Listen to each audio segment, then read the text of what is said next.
إن تنصروا الله ينصركم ويثبت أقدامكم.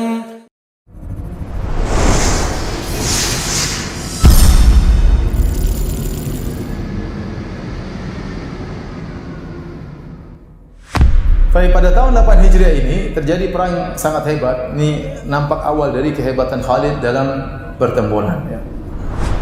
Khalid bin Walid diutus dalam pasukan perang Mu'tah melawan orang-orang Romawi. Rasulullah SAW tatkala melepaskan para sahabat untuk berperang, jumlah mereka 3.000. Jumlah mereka 3.000. Kemudian mereka disuruh berperang ke negeri Syam. Kemudian Rasulullah SAW tidak seperti biasa. Biasanya Rasulullah SAW kalau mengirim Sariyah adalah pasukan yang Rasulullah kirim, Rasulullah tidak ikut. Kalau Ghazwa, Rasulullah SAW ikut, namanya Ghazwa. Kalau Sariyah, Rasulullah SAW tidak ikut dalam pasukan tersebut. Biasanya Rasulullah SAW kalau kirim Sariyah, pemimpinnya cuma satu, amirnya cuma satu, panglimanya cuma satu. Namun kali ini aneh, Rasulullah SAW langsung tunjuk 3 panglima. Kata Rasulullah SAW menjadi panglima adalah Zaid bin Harithah.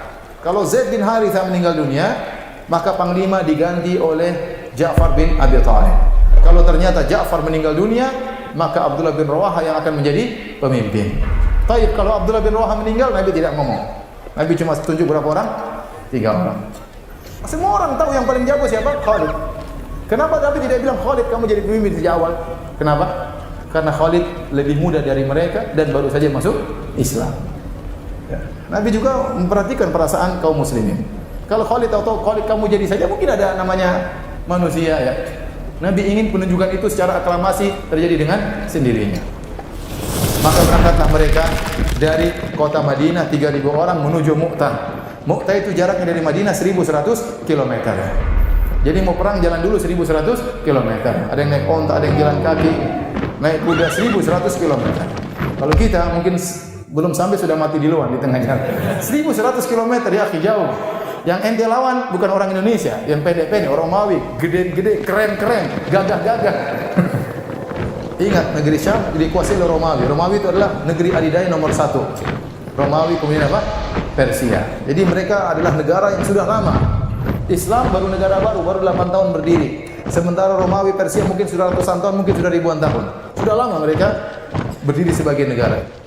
Tentu jumlah pasukan mereka sudah sangat banyak, mungkin juta jumlah pasukan mereka di zaman tersebut. Karena mereka umur mereka sudah ratusan tahun. Islam baru 8 tahun. Tidak diduga ternyata sampai di sana mereka dihadapkan dengan sekitar 200.000 pasukan Romawi. 3.000 lawan 200.000. Satu banding berapa itu? 1 banding 70-an ya. 1 banding 70-an. Yang sangat tidak seimbang. Maka tatkala mereka dikagetkan dengan jumlah yang begitu banyak, sebagian mereka mengatakan bagaimana kalau kita bertanya dulu kepada Nabi, kita kirim surat kepada Rasulullah SAW, tunggu apa perintah Nabi SAW. Tapi itu pun butuh waktu yang lama, 100 kilo ya. Kalau ada WhatsApp dulu langsung WhatsApp ya, nggak ada. Terus kirim surat kuda dengan begitu cepat, entah berapa lama baru bisa balik lagi, sehingga sementara musuh di depan mata ya. Sehingga akhirnya Abdullah bin Rawaha radhiyallahu anhu menyemangati mereka dengan berkata, bukankah kita kesini untuk meraih ihdal husnayain? Kalau tidak menang, mati syahid. Akhirnya semangatnya para sahabat ya, karena memang tidak memungkinkan juga untuk menunggu pendapat Nabi SAW karena kondisi sudah sangat genting. Akhirnya mereka pun maju berperang yang sangat tidak berimbang, 3.000 lawan 200.000. Nabi SAW di Madinah mengumpulkan para sahabat. Allah memberikan wahyu kepada Nabi. Nabi bercerita tentang perjalanan pasukan perang yang dikirim oleh Nabi SAW. Maka Nabi berjalan pasukan Ghaliyah dan mereka bertemu musuh. Maka akhirnya pemimpin dipimpin oleh panglima adalah Zaid bin Harithah. Maka berperanglah Zaid bin Harithah sampai akhirnya beliau meninggal dunia. Kata Nabi, akhirnya Zaid bin Harithah meninggal dunia. Dan Zaid bin Harithah ini sangat dicintai oleh Nabi SAW. Pernah dipanggil Zaid bin Muhammad, ya, sangat dicintai oleh Nabi SAW, seakan-akan anaknya sendiri. Maka dikenal dengan Hibbu Rasulillah, kecintaan Rasulullah SAW. Setelah beliau meninggal dunia, mati syahid, maka bendera dipegang oleh Ja'far bin Abi Thalib radhiyallahu anhu. Maka Ja'far bertempur dengan begitu hebatnya, ya, sampai Ja'far waktu tangannya terputus sebelah kanan, dia megang bendera dengan kiri. Waktu tangan kiri terputus, dia megang dengan kedua Abu Daidi. Dalam riwayat Nabi SAW mengatakan, Allah menggantikan kedua tangan Ja'far dengan janahain yatiru bihima fil jannah, dengan dua sayap yang Ja'far terbang dengan dua sayap tersebut di surga. Karena tangannya terpotong, dia pegang dengan kiri, bendera tersebut dipotong, akhirnya dia tangannya kedua-duanya terputus karena membela Allah Subhanahu wa taala. Tatkala beliau sudah meninggal dunia, ditemukan 80 bekas luka, bekas pedang, bekas panah, bekas tombak, semuanya di bagian depan, tidak ada satupun di bagian belakang. Yang ini menunjukkan dua hal. Pertama, Ja'far bin Abi Thalib tidak pernah mundur sedikit pun, tidak pernah balik belakang sedikit pun. Dia mukbil ghairu mudbir, maju tidak pernah mundur sama sekali. Yang kedua, bagaimana kuatnya para sahabat. Bayangkan, sudah tertusuk sana tusuk sini masih terus bertempur. Mungkin kalau kita baru satu tusukan langsung tewas. Ditemukan satu tusukan di tubuhnya. Ini 80 masih berarti luar biasa, tikam sana tikam sini masih terus bertempur, masih terus bertempur. Kemudian fa'akhadha raya Abdullah bin Rawaha. Kemudian bendera dipegang oleh Abdullah bin Rawaha. Abdullah bin Rawaha ingin bertempur, dia terdiam melihat hebatnya peperangan. Maka dia seperti maju atau tidak. Kemudian dia melantunkan syairnya untuk menyemangati dirinya sendiri. Di antaranya dia berkata, ya nafsu mali araki takrahinal jannah, wahai jiwaku, kenapa aku lihat engkau benci untuk masuk surga. Maka dia pun maju dan akhirnya bertempur dan akhirnya mati syahid radhiyallahu taala anhu. Maka meninggallah Abdullah bin Rawaha, doakanlah ampunan baginya. Fadarafat ainah, maka Nabi SAW menangis waktu menyampaikan kisah tersebut kepada para sahabat. Kemudian kata Nabi SAW, fa'akhadha rayah sayfun min suyufillah. Kemudian bendera diambil oleh pedang Allah. Tatkala itulah Nabi SAW menggelari Khalid dengan apa? Pedang Allah. Akhirnya Khalid pun mengambil bendera dan tidak ada yang protes sama sekali. Karena semuanya memang tahu Khalid yang paling jago sebenarnya dari awal peperangan. Tapi Rasulullah tidak menunjuk Khalid ibn Walid. Maka dia pun mengambil bendera tersebut.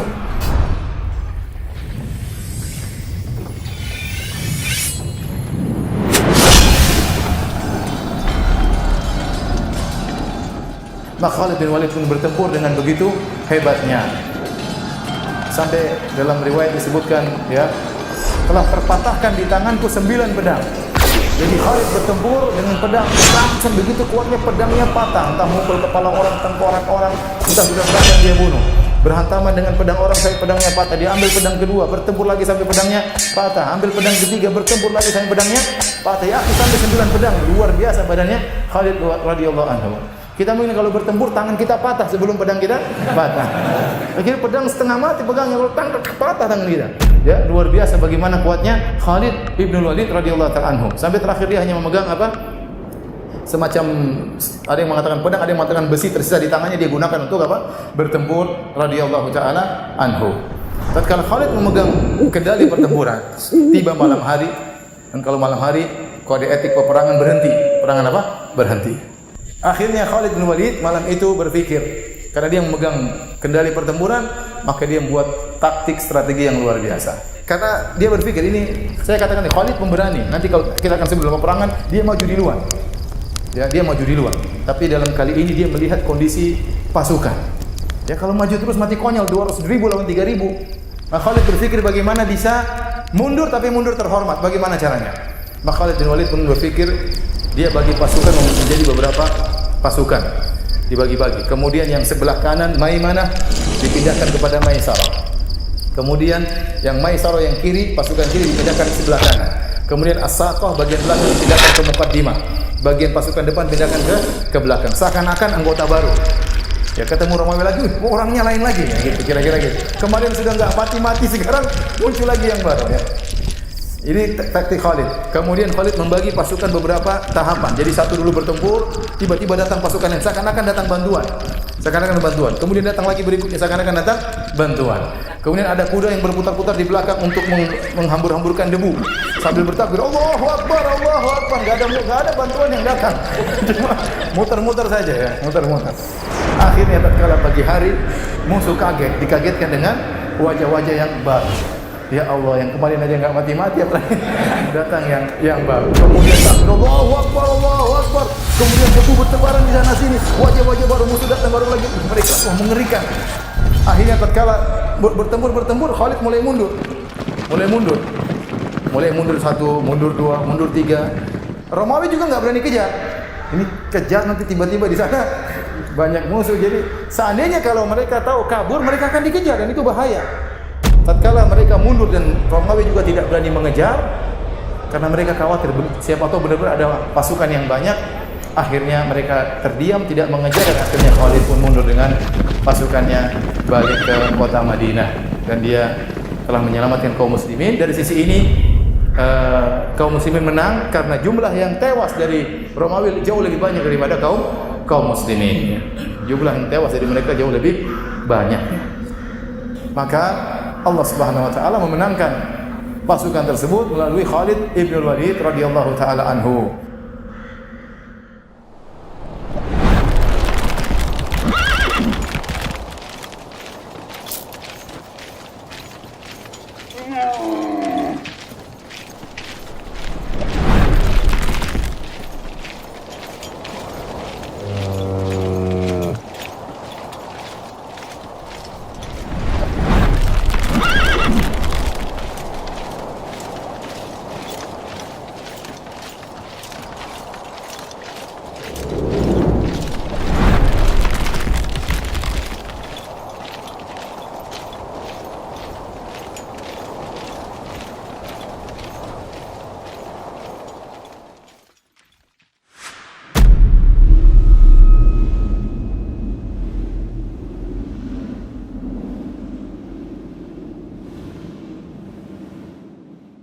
إن تنصروا الله ينصركم ويثبت أقدامكم